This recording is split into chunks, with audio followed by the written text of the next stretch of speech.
Ma'am, माझं बाळ ना सतत तोंडात हात घालत असतं, सतत पोटं चोखत असतं. मला असं वाटतं की माझ्या बाळाची ना भूकच भागत नाहीये.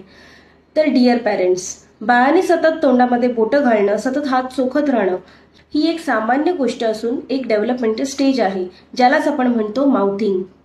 तर माउथिंगचे अनेक फायदे आहेत. माउथिंगमुळे बाळाला सेन्सरी स्टिम्युलेशन मिळतं, ज्यामध्ये बाळाला एखाद्या गोष्टींचं टेस्ट, त्याचं टेक्स्चर, त्याचं शेप हे जाणून घेण्यासाठी मदत होते.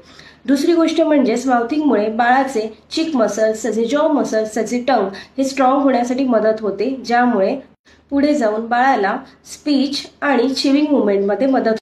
पॉईंट नंबर 3, सततच हात तोंडात घातल्यामुळे किंवा बोटं चघळल्यामुळे हातावर असणारे जर्म्स हे पोटामध्ये जाऊन त्याच्या विरुद्ध अँटीबॉडीज निर्माण होण्यासाठी मदत होते. त्यामुळेच बाळाची इम्युनिटी स्ट्रॉंग होते. पॉईंट नंबर 4, बाळाने सततच हात तोंडामध्ये घातल्यामुळे किंवा अंगठा चोखत राहिल्यामुळे बाळाला एक प्रकारचा सेल्फ सूदिंग इफेक्ट मिळतो.